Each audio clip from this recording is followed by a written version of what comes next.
মাছের তো অনেক রেসিপি খেয়েছো, একবার এই রেসিপিটা বানিয়ে দেখবে। যদি ভালো লাগে তাহলে আমাকে কমেন্টস করে জানাবে। দেখো, প্রথমে মাছে নুন হলুদ মাখিয়ে নিয়েছি, লম্বা লম্বা করে ঝিঙে কেটে নিয়েছি, কিছুটা পেঁয়াজ কুচিয়ে রেখেছি, কালো জিরে কাঁচা লঙ্কা চিড়ে রেখেছি আর টমেটো বাটা। আজকে এই ইনগ্রিডিয়েন্টস দিয়েই আমাদের মাছের ঝোলটা হয়ে যাবে। কড়াইটা গরম করে তেল দিয়ে দিয়েছি। এই তেলের মধ্যে নুন হলুদ মাখানো মাছগুলো একে একে আমি ভেজে নেব। খুব সহজ পদ্ধতিতে মাছটা আজকে রান্না করব। এই রান্নাটাই হালকা পাতলা মশলা লাগে, বেশি মশলা লাগে না। যদি আপনাদের ভালো থাকে তাহলে আপনারাও একবার বানিয়ে দেখবেন আর আমাকে জানাতে ভুলবেন না। মাছগুলো একে একে দিয়ে দিলাম। এবার মাছটাকে দু পিঠটা খুব সুন্দর করে লাল লাল করে ভেজে নেব। এই দেখো, আমার অনেক মাছটা ভাজা হচ্ছে, লাল লাল করে অনেকটাই ভাজা হয়ে গেছে। আরও কিছু মাছ আছে, একবারে একসাথে ভেজে নেব।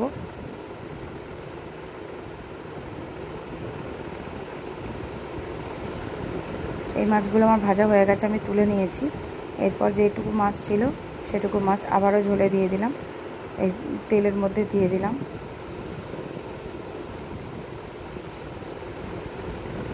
মাছ সব ভাজা হয়ে গেছে। এবার ওই তেলের মধ্যে কাঁচা লঙ্কা ছেঁড়া আর কালো জিরেটা দিয়ে দিলাম। এবার ওর মধ্যে পেঁয়াজ কুচি অ্যাড করে দিলাম। এটা খুব সুন্দর করে লাল লাল করে ভেজে নেব।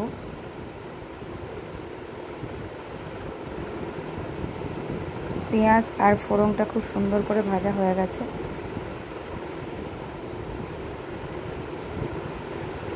এই দেখো, পেঁয়াজের কালারটা চেঞ্জ হয়ে গেছে। এবার এর মধ্যে আমি ঝিঙেগুলো একে একে দিয়ে দেবো।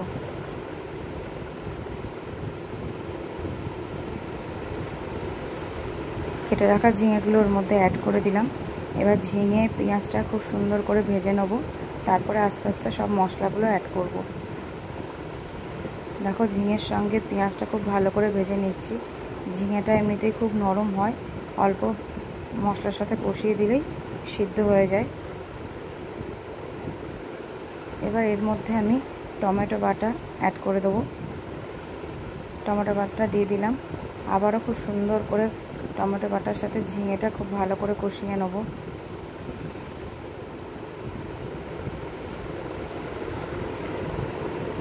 টমেটো বাটাটা কষানো হয়ে গেছে। এবার এর মধ্যে আমি আদা বাটা দিয়ে দেব। আদা বাটাটাও দিয়ে দিলাম। আদা কাঁচা লঙ্কা পেস্ট দিয়ে আবারও খুব সুন্দর করে কষিয়ে নেব, যতক্ষণ না আদার গন্ধটা চলে যায়। কষানো হয়ে গেলে এর মধ্যে পরিমাণ মতো হলুদ আর লবণ অ্যাড করে দেবো। এবার এর মধ্যে হলুদ দিয়ে দিচ্ছি।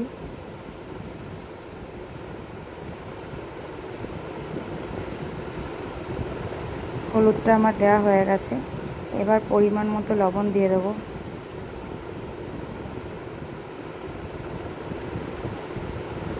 লবণও দিয়ে দিলাম। আবারও খুব সুন্দর করে এটা কষিয়ে নেব।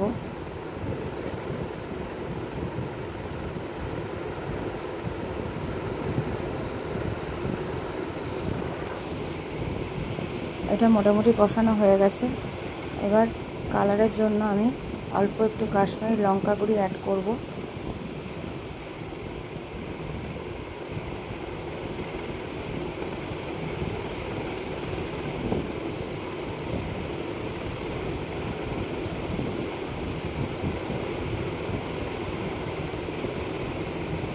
এবার কাশ্মীরি লঙ্কা গুঁড়িটা দিয়ে দিলাম। আবারও অল্প করে কষিয়ে নেব। আর এর মধ্যে একটু গরম জল অ্যাড করে দেবো। গরম জলটা দিয়ে দিলাম। আবার একটু নাড়াচাড়া করে ঝোলটা ফোটার অপেক্ষা করব। দেখুন, ঝোলটা ফুটে উঠেছে, ঝিঙেগুলো সিদ্ধ হয়ে গেছে। এবার এর মধ্যে ভেজে রাখা মাছগুলোকে দিয়ে অল্প করে ফুটিয়ে নিয়ে নামিয়ে নিলেই আমার রেডি ঝিঙে দিয়ে মাছের ঝোল। কেমন লাগলো তোমাদের একটু জানাবে। যদি ভালো লাগে তাহলে লাইক কমেন্ট সাবস্ক্রাইব করে পাশে থাকবেন। আমিও আপনাদের পাশে থাকবো। টাটা, বাই বাই, শুভ দুপুর।